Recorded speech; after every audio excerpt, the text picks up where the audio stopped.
Another pro is the fact that you don't have to worry about things like balloon payments.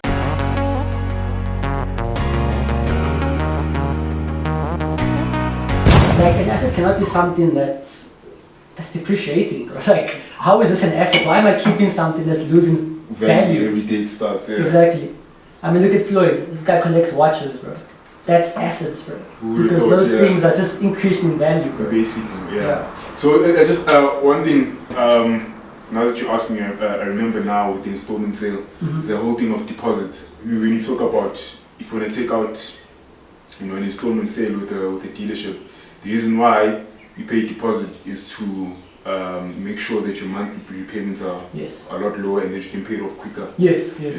So I think I just want to say that maybe a lot of people don't realize the significance of a deposit when it comes to. Yeah, no, definitely. I mean, even with sometimes you don't qualify for a full loan, from the financial institution. Yeah. Like, they don't give you the full amount. They can maybe give you a portion because of your credit score and so forth. Yes. But that deposit will come in handy, because then you would have forked up at least the 50k. Yeah. They would have given you the rest, the 150k to use as your loan. True. No, that's good on installment sales. So then the next one is a full maintenance lease, whereby you enter into a lease agreement with a particular dealership. So think of it as like renting a car with a dealer, right? So if you rent an apartment, you pay monthly, right, to a landlord. So with this, you pay monthly repayments, right? So what you do is you take out a car for about 3-4 years, and then you pay them on a monthly basis.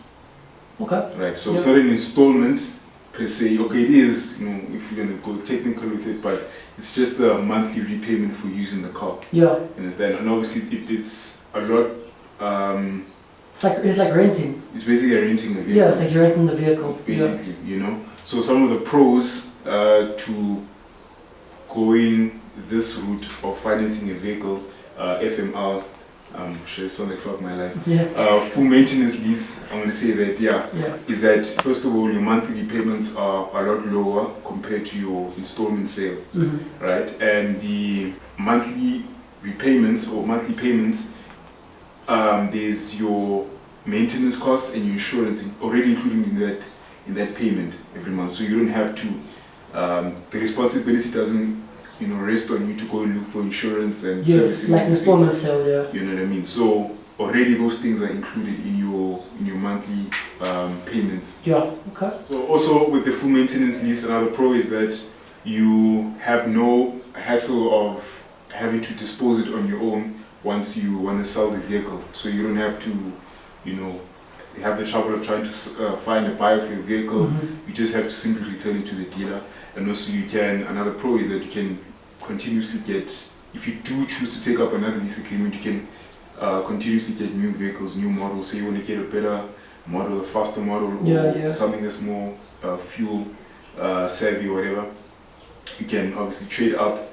And obviously, I think another pro is the fact that you don't have to worry about things like balloon payments. Oh yes. A lot of the time it's just you paying it back, on a monthly basis. But then some of the cons of using this avenue is that there are limitations in terms of the kilometers you can travel, and if you do exceed those kilometers, you do get penalized. Okay. Yeah. Also, if you try exit your contract early, you can also get penalized for that. Yeah. Right. And I think one of the main thing for me, one of the main cons is that you'll never actually have full ownership of the vehicle.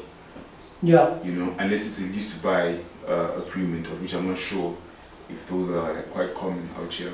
No. I haven't really seen one, so to speak.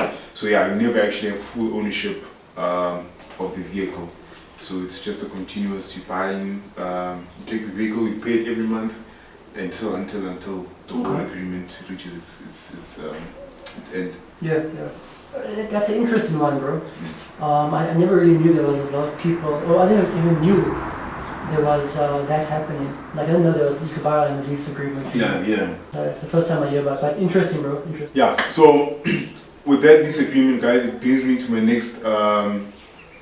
next method of financing, which is called the GFV, or guaranteed future value, or the guaranteed buyback. So this method, it incorporates some elements of the installment sale and some elements of the lease, full maintenance lease. Alright, so what happens is your monthly repayments are estimated, or they are calculated based on the future value of your vehicle. So how do you calculate the future value of your vehicle? They have like certain conditions in terms of the kilometers that you must travel, the servicing at approved service providers by the dealership, and also by the condition, excluding the wear and tear, given that you bring it back in good condition, you know, like I say, excluding the wear and tear. So if you can meet those conditions, then the dealer can predict that in the next maybe 3 or 4 years, because that's usually the range of the deals, 36 to 42 months, I think, 48 months rather. If by 48 months you have made these obligations, your vehicle will be this amount, this value. So they guarantee that, you know, they buy it back from you at this value. Right? So for example, if we're going to take out an installment sale for a vehicle that's about maybe 600,000 or 500,000 with a 10% deposit of like 60k, you may be paying about 11 grand a month for like 5 or 6 years.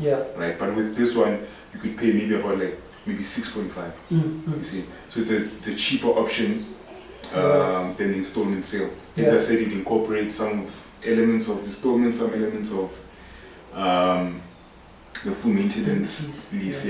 So with this one also, things like insurance, they included in that monthly repayment as well. But servicing is obviously your own responsibility. I think that's pretty much it with that. In the contract, obviously, that stipulates, like I said, the kilometers that you must travel on an annual basis. The servicing, you also get penalized if you exceed certain kilometers. Also, say maybe the car comes back and there's a scratch or whatever, you obviously have to take care of that out of your own pocket. Right. And then when the contract ends, say you took it out for 48 months, you have 3 options with the GFV. You can either return the vehicle, provided that you have met all these obligations, you provide the vehicle and you walk away from the contract, right? Or if you want to take out another vehicle using the money, the guaranteed buyback, or the guaranteed future value method, you can obviously take out another agreement like that to finance another vehicle. Second option is if you want to keep the vehicle, you have to pay the full price of the final value of which you give it back in. So it's either you finance it, with the normal installment sale, or you pay cash for it, right? So those are your options, right? When it comes to the GFV. So it's still, I think it's only gaining popularity now in SA, because like you said, the popular one is installment sale. But this one is probably being it is probably in like the UK and the US, where people like high rotation, getting new vehicles, and obviously paying less on a monthly basis for because normally what people would do in that situation is they would rather take out balloon payments. So they pay less and then they pay the lump sum and get a new vehicle afterwards. I think those are the options that we had today. But just some general pointers is always remember that you don't need to buy the most expensive vehicle that's there, bro. Like when you buy a vehicle, consider your budget, consider your pocket, how much can you really afford. Like we said, there are those things you need to consider: the maintenance, the petrol, the wear and tear as well. All of that, you need to consider that, and the insurance, your insurance and so forth. But so consider all of those things before buying a vehicle. Understand the purpose of the vehicle, right? If you're going to use it for business, you don't need the most expensive vehicle for business. If you're going to be loading it, remember you pay on your suspension a lot, on your brakes a lot. Those type of things you take into consideration.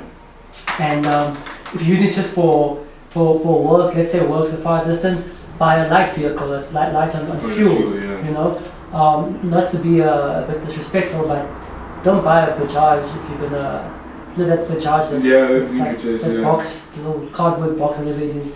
Don't buy that if you're going to be traveling in heavy rains or heavy weather conditions. It doesn't look safe. Doesn't look safe, right?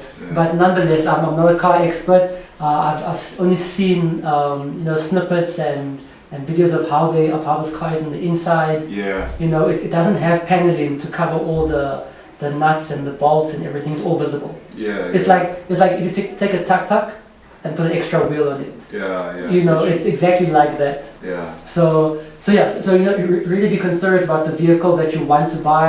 There's no need to impress anyone. You'll get there when you get there. Yeah. You know what I'm saying? When you buy cars on installment, just remember it's not an asset. If you have an asset that can pay for that, even better. Yeah. You know, it saves you extra funds. Yeah. So those are just my tips in terms of buying a vehicle. And yeah, bro, No, that's it from me. D'accord. Alright guys, hope you guys enjoyed the show. See you guys again. Peace.